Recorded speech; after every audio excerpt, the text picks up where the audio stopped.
नमस्कार मित्रांनो, मी राहुल चव्हाण आपले स्वागत करतो आपल्या चॅनल मराठी रहस्य कथावर।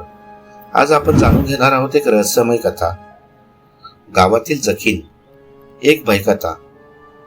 मी प्रशांत, मुंबईतील एक यशस्वी आर्किटेक्ट। माझ्यासाठी प्रत्येक गोष्ट डेटा, लॉजिक आणि योजनाबद्ध असायची। भूत, चेटकीन, करणी आणि जखीन असल्या अदृश्य गोष्टींवर माझा कधीच विश्वास नव्हता। माझ्या मते या फक्त माणसाच्या मनातील भीती आणि अज्ञानातून जन्माला आलेल्या भ्रामक कल्पना होत्या, ज्यांना फक्त लहान मुलांना किंवा अशिक्षित लोकांना घाबरवण्यासाठी वापरले जाते। पण माझ्या आयुष्यात एक असा कोकणातील देवपूर गावचा प्रवास घडला, ज्याने माझ्या सर्व धारणांना मुळापासून हादरवून टाकले आणि मला एका भयानक अदृश्य वास्तवाचा सामना करावा लागला। ती वैशाख महिन्यातील उन्हाळा संपवून पावसाळा सुरू होण्याच्या मार्गावर असलेली एक दुपार होती। मी माझ्या चुलत भावाच्या लग्नासाठी मुंबईहून माझ्या कोकणातील मूळ गावी देवपूर येथे आलो होतो। देवपूर हे रत्नागिरी जिल्ह्यातील एक सुंदर शांत गाव। नारळाची आणि पोफळीची झाडे, कौलारू घरे आणि माडांच्या रांगांनी वेढलेले निसर्गरम्य गाव। गावात पोचल्यावर माझ्या मनाला खूप शांत वाटले। शहराच्या दगदगीतून इथे आल्यावर एक वेगळाच आनंद मिळत होता। घरात उत्सवाचे वातावरण होते। आजी, काका, काकू आणि इतर नातेवाईक खूप आनंदात होते। लग्न कार्य 2 दिवसांनी होते, त्यामुळे मला थोडा निवांत वेळ मिळाला। दुसऱ्या दिवशी दुपारी जेवणानंतर मी थोडा फेरफटका मारण्यासाठी बाहेर पडलो। आमच्या घराच्या पूर्वेला गावच्या अगदी टोकावर एक भले मोठे हजारो वर्षांचे जुनाट चिंचेचे झाड होते। ते इतके विशाल होते की त्याच्या फांद्या दूरवर पसरलेल्या होत्या आणि त्याच्या खाली कायम अंधार असायचा। त्या झाडाखाली नेहमीच एक प्रकारची गूढ शांतता असायची। लहानपणापासूनच आजी आणि इतर मोठे लोक आम्हाला त्या झाडाजवळ जाण्यास मनाई करत असत। तिथे जाऊ नका, ती जागा चांगली नाही, असे ते म्हणायचे। तिथे जखीन राहते, असेही काही जण दबक्या आवाजात म्हणायचे। मी नेहमी त्याला अंधश्रद्धा म्हणून हसून सोडून दिले होते। आज मात्र त्या चिंचेच्या झाडाकडे बघताना मला एक वेगळाच विचार मनात आला। आज मी मोठा झालो आहे आणि या अंधश्रद्धा किती खोट्या आहेत हे तपासण्याची ही योग्य वेळ आहे, असे मला वाटले। मला माहित होते, जखीन म्हणजे एक अशी स्त्री आत्मा जी अविवाहित असताना किंवा अकाली मृत्यू पावलेली असते आणि तिच्या इच्छा पूर्ण न झाल्यामुळे ती भटकत राहते। ती अनेकदा सुंदर रूप धारण करून पुरुषांना मोहित करते आणि त्यांना आपल्यासोबत घेऊन जाते, असे लोककथांमध्ये सांगितले जाते। मी त्या चिंचेच्या झाडाच्या दिशेने चालू लागलो। जसा जसा मी झाडाच्या जवळ जात होतो तसा मला एक प्रकारचा कुबट सडका वास येऊ लागला, जसा जुन्या कुजलेल्या लाकडाचा किंवा मातीचा वास येतो। वासाची तीव्रता वाढत गेली। हवेत एक अनामिक थंडी जाणवत होती, जी उन्हाळ्याच्या दिवसातही मला थंडी वाजवून गेली। मी चिंचेच्या झाडाखाली पोचलो। तिथे पूर्णपणे अंधार होता, सूर्यकिरणही आत पोचत नव्हते। तेवढ्यात मला माझ्या मागून एक दबका आवाज ऐकू आला, अरे बाळा, इथे काय करतोस? आत नको जाऊस। मी मागे वळून बघितले। ती आजी होती। तिच्या चेहऱ्यावर भीती स्पष्ट दिसत होती। प्रशांत, तुला किती वेळा सांगितलंय त्या चिंचेच्या झाडे जवळ जाऊ नकोस म्हणून? ती जागा चांगली नाही, तिथे कोणीतरी वाईट शक्ती राहते। मी हसलो। आजी, तू पण अजून या गोष्टींवर विश्वास ठेवतेस? मी आत बघितलं। तिथे काहीच नाहीये। अरे वेड्या, डोळ्यांना दिसत नाही म्हणजे नाही असं नाही, तिथं काहीतरी वाईट आहे। तू ये लवकर घरात। आजीने मला अक्षरशः ओढून घरात आणले। संध्याकाळी जेवण करताना मी सहज त्या चिंचेच्या झाडाचा विषय काढला। माझ्या काकांनी मला सांगितले, प्रशांत, त्या झाडाची एक जुनी वाईट गोष्ट आहे। अनेक वर्षांपूर्वी आपल्याच कुटुंबातील एका तरुण मुलीने, जिचं नाव पल्लवी होतं, तिने त्याच झाडाखाली आत्महत्या केली होती. तिचं लग्न ठरलं होतं, पण तिचा प्रियकर तिला फसवून निघून गेला आणि तिला खूप अपमान सहन करावा लागला. ती मरण्यापूर्वी शाप देऊन गेली होती की जो कोणी तिच्या शांततेचा भंग करेल किंवा तिला फसवण्याचा प्रयत्न करेल त्याला ती सोडणार नाही. काकू म्हणाल्या, त्यानंतर गावात अनेक विचित्र घटना घडल्या. काही पुरुष वेडे झाले, काही जणांना अचानक रोग जडला आणि काही जणांचा गूढ मृत्यू झाला. तेव्हापासून गावातले लोक तिला जखीन म्हणतात. खास करून रात्रीच्या वेळी तिच्या झाडाजवळ कोणी जात नाही. मी त्यांना हसून सांगितले, हे सगळं निव्वळ योगायोग आणि अंधश्रद्धा आहे. मी यावर विश्वास ठेवत नाही. माझ्या बोलण्यावर घरातले सगळे शांत झाले. रात्री झोपायला गेल्यावर मला झोप लागत नव्हती. त्या चिंचेच्या झाडाची आणि पल्लवीची कहाणीची आठवण येऊ माझ्या डोक्यात फिरत होती. मी ठरवले, आज रात्री मी त्या झाडाची तपासणी करणार. मला माझ्या तर्कशुद्ध विचारांवर विश्वास होता. मध्यरात्री जेव्हा सगळे झोपले होते तेव्हा मी हळूच उठलो. मोबाईलची टॉर्च घेतली आणि घराच्या पूर्वेकडील त्या चिंचेच्या झाडाच्या दिशेने गेलो. बाहेर काळोख दाटला होता.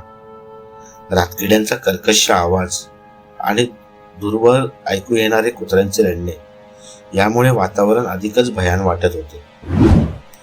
मी चिंचेच्या झाडाच्या जवळ पोचलो.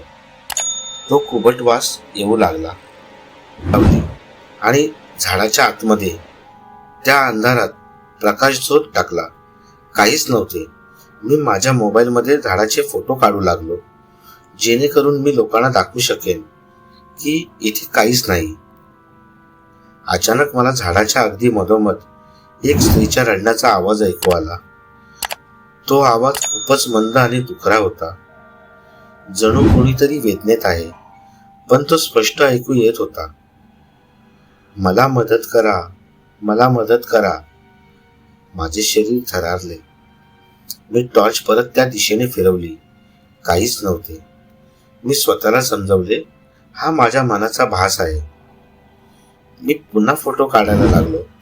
तेवढ्यात मला झाडाच्या खोडामागे एक स्त्रीची अस्पष्ट आकृती दिसली. ती पाठमोरी उभी होती. तिने पांढऱ्या रंगाची साडी नेसली होती आणि तिचे लांबसडक काळेभोर केस मोकळे सोडलेले होते. तिच्या बाजूला काहीही नव्हते. ती एक मधुर पण उदास गाणे गुणगुणत होती. मला तिच्याकडे बघून क्षणभर भीती विसरून एक प्रकारची मोहिनी पडल्यासारखं वाटलं. मला तिला मदत करण्याची इच्छा तीव्र झाली. मी तिच्या दिशेने 2 पावले टाकली. कोण आहे तिथे? मॅडम, मदत पाहिजे का? मी दबक्या आवाजात विचारले. ती स्त्री काहीच बोलली नाही. ती फक्त तशीच पाठमोरी उभी राहिली आणि तिने हळूच आपला हात माझ्या दिशेने केला, जणू मला तिच्या जवळ बोलावते.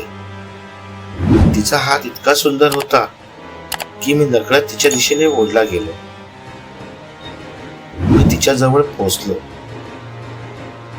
तिने हळूच आपले डोके माझ्या दिशेने वळवले. तिच्या चेहऱ्यावर धुक्यामुळे आणि अंधारामुळे काहीच दिसत नव्हते, पण तिचे डोळे मला स्पष्ट दिसले. ते काळेभोर आणि अत्यंत खोल होते, जणू काहीतरी गोड रहस्य लपलेलं होतं. तिच्या चेहऱ्यावर एक मंद मोहक हास्य होतं. तिच्या ओठांवरून हलक्या आवाजात ती म्हणाली, मला सोबत घ्याल का? तिचा आवाज इतका मधुर होता की तो मला एक वेगळ्याच दुनियेत घेऊन गेला. माझे मन शंका आणि आकर्षणाने दुभांगले. मी तिच्याकडे लक्षपूर्वक पाहिले. तिच्या पायांकडे पाहिल्यावर मला धक्काच बसला. तिचे पाय उलटे होते. तिच्या टाचा पुढे आणि बोटे मागे होती. मला आठवले, आजी नेहमी सांगायची की जखिनीचे पाय उलटे असतात. माझे रक्त गोठले. माझ्या अंगावर काटा आला. ही जखीनच होती. मी किंचाळलो आणि मागे पळालो. मला कुठे जायचं होतं हे मलाच माहीत नव्हतं. फक्त त्या झाडापासून दूर जायचं होतं. मी धावत होतो. मला माझ्या मागे तिच्या हसण्याचा भयानक आवाज ऐकू येत होता. तो माझ्या जवळ येत होता. तू तू मला हरवू शकत नाहीस. तिचा कर्कश आवाज माझ्या कानात घुसला. तू इथेच अडकशील. तू माझ्या चकव्यात सापडला आहेस. आता तुला कोणी वाचू शकत नाही. मी धावत असतानाच मला घराच्या दिशेने एक दिवा दिसला. तेवढ्यात मला माझ्या मागून एक थंडगार स्पर्श जाणवला. जणू कोणीतरी माझ्या केसातून हात फिरवत आहे. मी धावतच घरात शिरलो आणि दरवाजा आतून बंद करून घेतला. मी घाबरून थरथरत होतो. माझ्या संपूर्ण शरीरावर घाम फुटला होता. मी देवघरात जाऊन देवाला हात जोडले. मी देवाचे नाव घेतले. माझ्या आईने दिलेला लहानसा गणपती लॉकेट माझ्या गळ्यात होता. मी त्याला घट्ट धरले आणि माझ्या मनात गणपती अथर्व शीर्ष म्हणायला सुरुवात केली. मला जाणवले माझ्या डोळ्यासमोर अजूनही ते भयानक दृश्य आणि तो भयान आवाज होता. सकाळी मी उठलो तेव्हा मला खूप ताप आला होता आणि माझे अंग दुखत होते. आजी आणि काकांनी मला विचारले काय झालं. मी त्यांना रात्रीचा सर्व अनुभव सांगितला. माझ्या बोलण्यावर सगळे गंभीर झाले. काकांनी तातडीने एका गावातील जाणकार बुवाला बोलवले.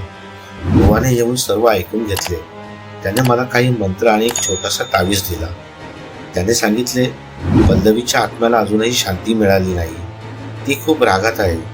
तू तिच्या हद्दीत गेलास म्हणून तिने तुला पकडण्याचा प्रयत्न केला. बुवाने नंतर त्या चिंचेच्या झाडाच्या ठिकाणी जाऊन काही विधी केले.